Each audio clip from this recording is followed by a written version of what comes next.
Halo semuanya, bertemu lagi bersama saya Anissa Indah Ramadhani. Pada pembelajaran kali ini kita akan membahas mengenai pelayanan logistik dalam manajemen perkantoran dan layanan bisnis.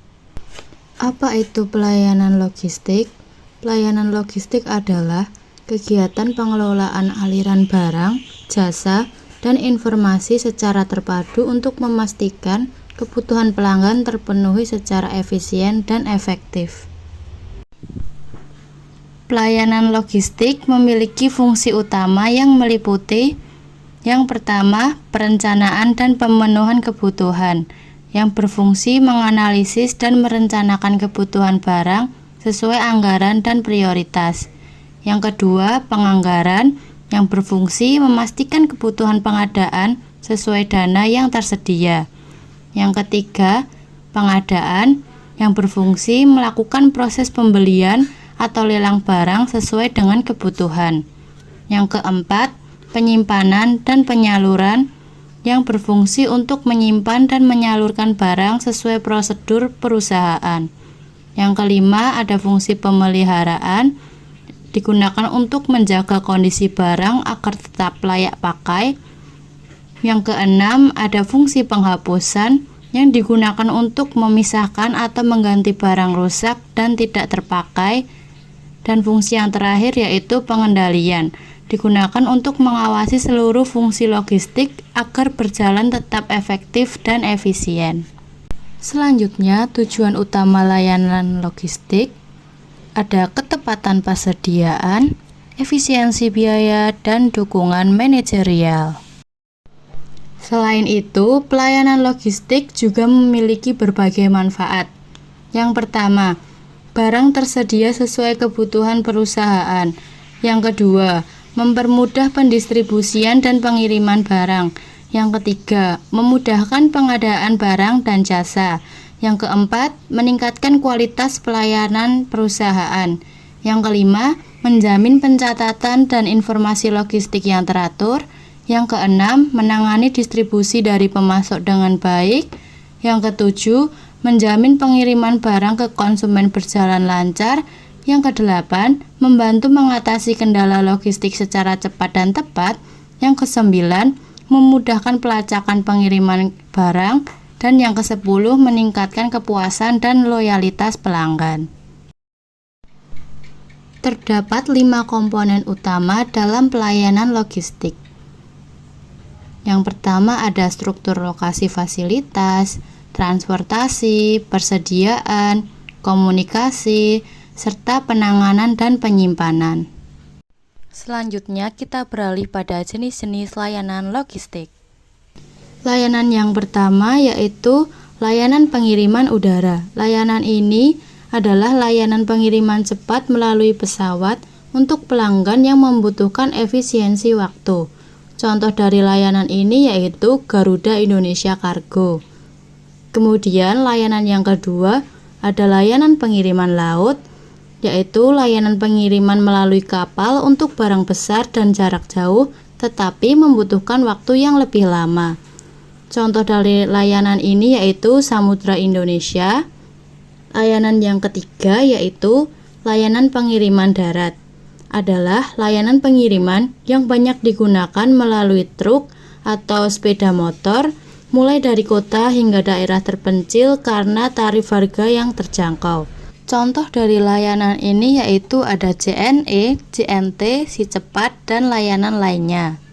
Layanan yang keempat yaitu Packing and Moving, yaitu layanan jasa yang membantu pindahan barang dari gudang, kantor, atau rumah, mulai dari pengecekan, pengemasan, hingga pengiriman ke lokasi tujuan.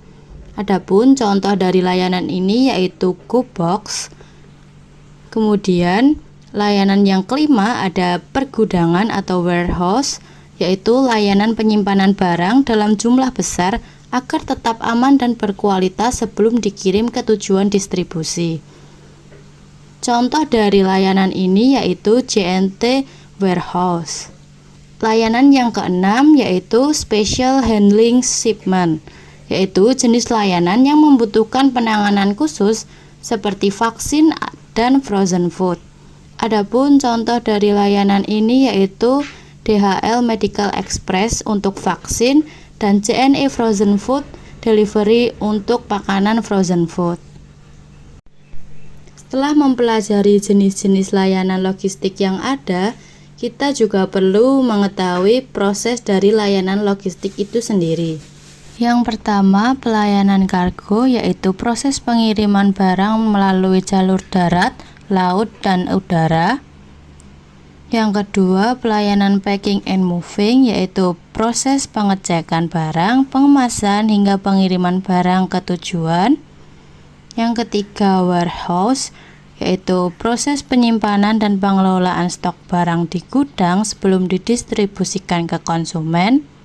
Dan yang terakhir, special handling shipment, yaitu proses pengiriman barang yang butuh perhatian khusus seperti suhu tertentu atau keamanan ekstra. Proses dari layanan logistik itu sendiri juga memiliki fungsi, yaitu pelanggan bisa memilih jenis layanan di aplikasi online sesuai dengan kebutuhan, kemudian dapat menentukan harga dan waktu kirim berdasarkan jarak, kemudian dapat memilih waktu pengiriman seperti kilat, cepat, atau reguler, kemudian dapat menghitung ongkos pengiriman, lalu ada memilih proses pembayaran seperti melalui aplikasi ataupun COD, kemudian ada barang dapat dipantau selama pengiriman melalui aplikasi, dan yang terakhir, pelanggan dapat memberikan feedback dan akan dicatat oleh sistem.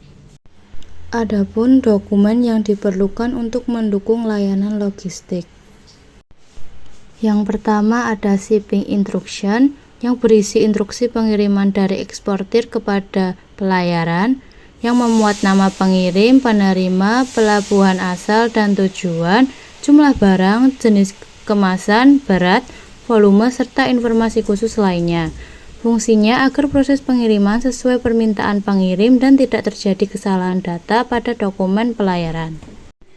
Yang kedua, dokumen perintah rilis atau release order yang berisi instruksi pengambilan kontainer kosong yang ditujukan kepada pihak terkait, berisi nomor kontainer, lokasi depot, tanggal pengambilan, dan informasi pemilik kontainer.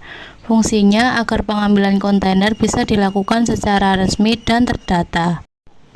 Yang ketiga, surat perintah muat dikeluarkan oleh perusahaan ekspedisi kepada sopir truk untuk memuat barang ke tempat kapal atau kontainer. Berisi data pengirim, penerima, jenis barang, jumlah muatan, dan tujuan pengiriman. Fungsinya sebagai bukti perintah resmi bahwa barang telah dimuat. Yang keempat, surat jalan ekspedisi diterbitkan oleh perusahaan ekspedisi sebagai bukti pengiriman barang yang memuat nama barang, jumlah, berat, alamat pengirim dan penerima, serta nomor kendaraan.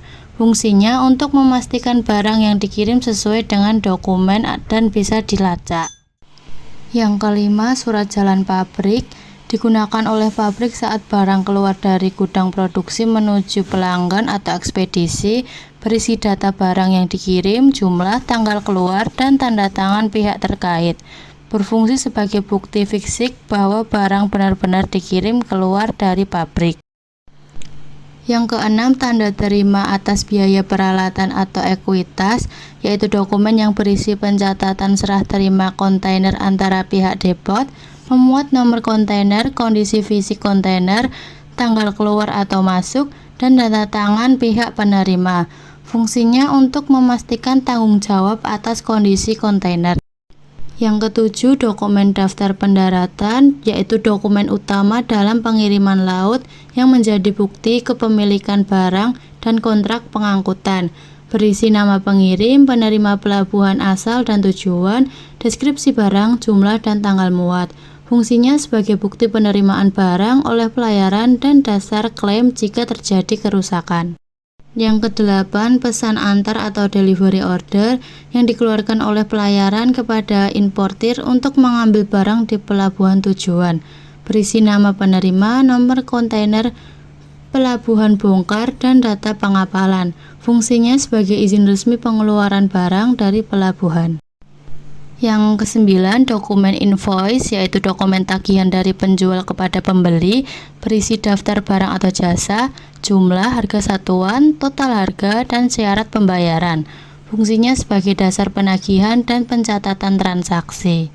Dan yang terakhir yaitu berita acara serah terima, dokumen bukti bahwa barang atau pekerjaan telah diserahkan dan diterima dengan baik, memuat identitas pihak penyerah dan penerima, deskripsi barang, tanggal serah terima, dan tanda tangan kedua pihak. Fungsinya sebagai bukti sah penyelesaian proses pengiriman. Subbab terakhir pada materi pelayanan logistik yaitu mengenai pengelolaan peralatan dan sumber daya. Dimulai dari pengelolaan peralatan. Yang pertama, untuk jasa pengiriman kargo, peralatan yang dibutuhkan adalah jalur udara pesawat, jalur laut kapal, jalur darat kereta, truk, dan sepeda motor. Untuk jasa packing and moving membutuhkan scanner, gunting, bubble wrap, solasi, stapler, dan komputer. Untuk layanan warehouse membutuhkan peralatan gudang, toko, dan peti kemas. Dan untuk jasa spesialis handling shipment membutuhkan kendaraan box khusus, kontainer khusus, dan alat pengukuran suhu. Dan materi terakhir dari pembelajaran kali ini yaitu standar profesi. Yang pertama, admin logistik, yaitu mengelola sistem informasi dan administrasi logistik secara terampil menggunakan software ERP dan membuat laporan data barang. Yang kedua, staf logistik, melakukan penanganan dan pergerakan barang dalam operasional logistik sehari-hari. Yang ketiga, supervisor logistik, mengawasi dan mengkoordinasi kerja staf logistik agar berjalan sesuai standar. Yang keempat, manajer logistik, merencanakan, mengelola, dan mengawasi seluruh sistem operasional logistik dari pengadaan hingga distribusi. Yang kelima, warehouse worker, yaitu ahli dalam penyimpanan, bongkar muat barang, dan menjaga keamanan serta kerapian gudang. Kemudian ada kurir dan driver, mampu mengemudi, memahami rute pengiriman tepat waktu, dan memberikan pelayanan baik kepada customer. Kemudian ada picker and packer, yaitu ahli mengambil dan mengemas barang secara teliti dengan sistem FIFO dan menjaga kualitas produk. Selanjutnya ada helper, yaitu membantu kelancaran operasional logistik termasuk menjaga kebersihan dan kerapian area kerja. Kemudian ada quality control, yaitu pekerja kompeten dalam inspeksi barang, memahami standar kualitas, dan mengoperasikan alat ukur kualitas. Dan yang terakhir yaitu ada profesi operator forklift yang bersertifikat dalam mengoperasikannya, memahami keselamatan kerja atau K3, dan dapat mengelola pergerakan barang secara efisien. Segitu dulu untuk pembelajaran kali ini. Sampai ketemu di pertemuan selanjutnya. Terima kasih.